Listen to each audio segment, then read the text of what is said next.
Every Sunday of the year in Christian worship is a celebration of Easter, and you could certainly argue that every day in the life of a Christian is a celebration of Easter.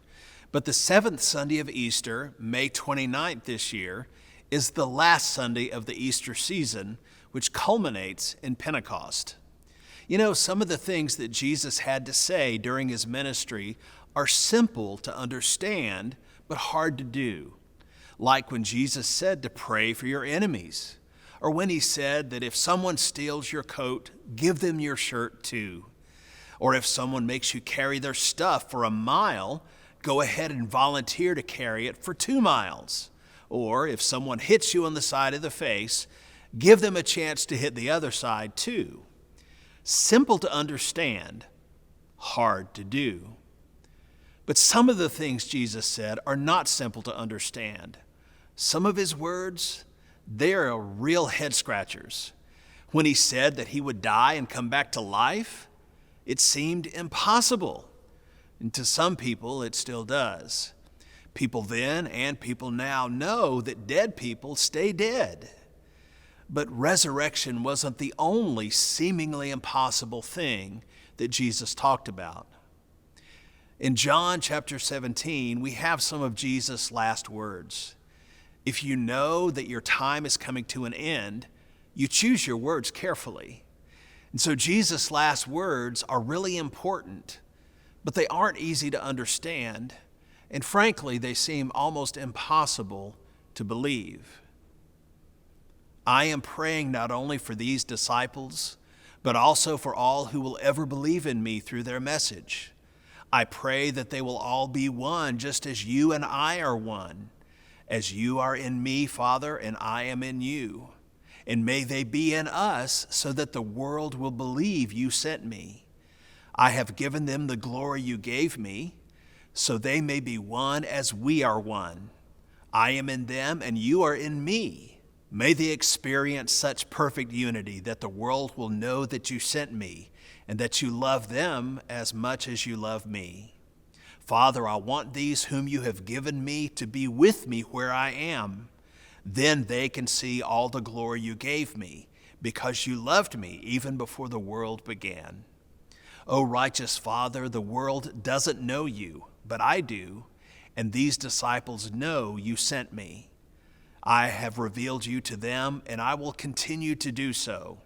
Then your love for me will be in them, and I will be in them. If you had one last prayer to pray, what would you pray for? If you were counting down your last breaths, what would your prayer be? Jesus' last words, Jesus' last prayer was that all who believe would be one. Please forgive me if this sounds heretical, but that seems more like a pipe dream than a prayer, if you ask me. From day one, there has been disunity and dispute in the community that's gathered around Jesus. The original disciples, the 12, argued about which one of them was the greatest. James and John even had their mother get involved, trying to get Jesus to promise the top seats in heaven to her boys. Peter would argue with Jesus as if Jesus didn't know what he was talking about. As the early Christian community grew, the opportunities to disagree grew right along with it. The first Christians were Jews, and they couldn't agree for quite a while as to whether non-Jews could even become Christians. Many of the New Testament letters were written to churches trying to settle disputes of one kind or another. The phrase, "be of the same mind," occurs several times. Why? Because people were not of the same mind. Paul and Barnabas, two foundational pillars of the early church, came to a place of conflict where they could no longer work together. After a critical role in Paul's own conversion, Barnabas disappeared from the New Testament. Maybe that's because Paul wrote most of it. Paul, who often encouraged people to be of the same mind, was unable to be of the same mind with Barnabas. Move ahead in history to the Eastern Church and the Western Church, the Greek Church, the Roman Church, and all bazillion Protestant churches. Christians for centuries have always had different ways of understanding God's nature, different ways of understanding the Bible, and different ways of relating to the culture around us. In our own tradition, John Wesley found himself on the fringes of his beloved Anglican church because he saw some things differently than the powers that be. While he didn't set out to begin a new stream of Christian thought, that's what wound up happening. And the stream that Wesley and his early community began did not stay one stream for long. Christian communities organized around Wesleyan thought have split and merged all along. Our own United Methodist denomination began on April 23, 1968, with the union of the Methodist Church and the Evangelical United Brethren Church. It soon became apparent that the word united was highly aspirational, and it never fully came to be. It has often been suggested that rearranging the letters of united into untied might be more accurate. We're seeing it again today with a significant departure of former United Methodist churches who want to be a part of something new and different. It's not strange, it's not unusual, it's just the same old thing that we've always seen. Rest assured, Methodist splits and Methodist mergers will continue until the new heaven and the new earth come to be. It's not just denominations that divide and multiply. Local churches do it too. Have you ever driven through a small town and seen a Second Baptist church? I always feel a little sad when I see a Second Baptist church. Couldn't they come up with a better name? Maybe it's their way of saying we are better than them. That's always the way it is, you know. We are always better than them. There's a famous quote that's often attributed to John Wesley. In essentials, unity. In non-essentials, liberty. And in all things, charity.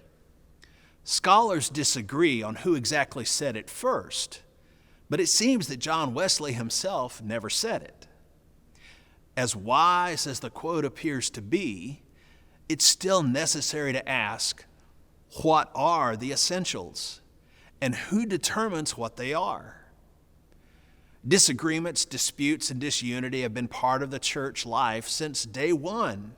So how on earth is Jesus' prayer ever going to come true? How can the church ever possibly be one?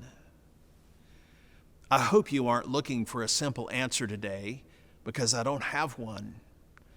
But I do believe this: it's critically important that we figure it out. Why? First, because we need each other. We need each other. There's a deleted scene from the movie We Were Soldiers. It takes place stateside in the Protestant chapel at the base from where the 7th Infantry 1st Division had been deployed to Vietnam in November of 1965. The division was the first to directly engage the North Vietnamese army. In the scene, you see the families, mostly the wives of the soldiers, gathered for worship, even as the helicopters are taking their husbands to the battlefield. One of the young wives stands up to sing a solo, and she begins tentatively, "My hope is built on nothing less." But she falters, and she apologizes and begins again, "My hope is built on nothing less." And she falters again and can't go on. After a moment, you hear the sound of another woman singing, "On Christ the solid rock I stand, all other ground is sinking sand." It's the division commander's wife, and soon others join in, and finally the entire congregation. "On Christ the solid rock I stand, all other ground is sinking sand." When we are afraid, when we're unsure, when we're burdened, when our trial is extreme, when we struggle to stand on our own, the community of faith surrounds us, supports us, and reminds us of what we believe and who we believe in. We need each other. And second, the world needs us. The world needs us. 19 children, 2 teachers, dead, along with their shooter. You don't need me to describe again for you the horrific violence that we have seen in recent days. And that's just the latest episode of violence that we've seen. In 2018, after the school shooting in Parkland, Florida, Arizona Governor Doug Ducey developed a comprehensive Safe Schools program based on practices and policies that were born out of an in-depth analysis of every significant school shooting since Columbine. The study revealed that in every case,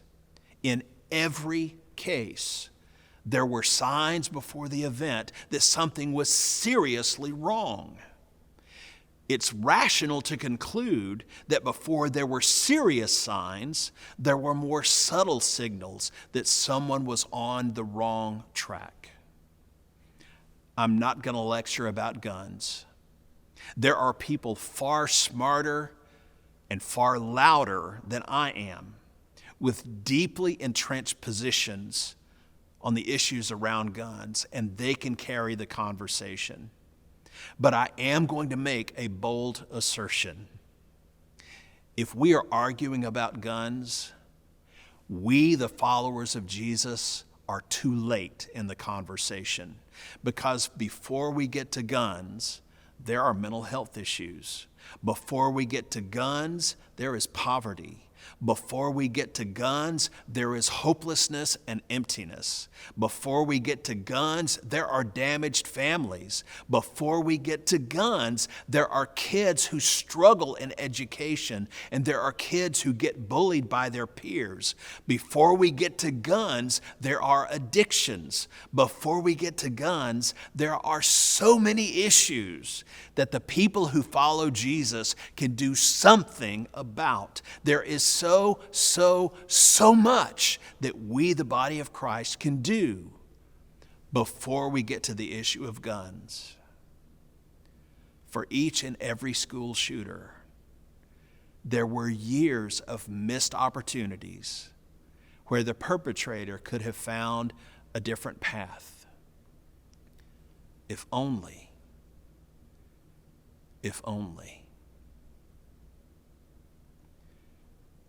Jesus said, "May these, my disciples, experience such perfect unity that the world will know that you sent me and that you love them." The world needs us, friends. The world needs us. We will never agree on everything.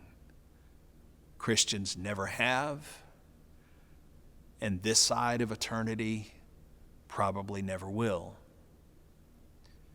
But let's all come together, friends, to be the light in a dark world that Christ calls us to be.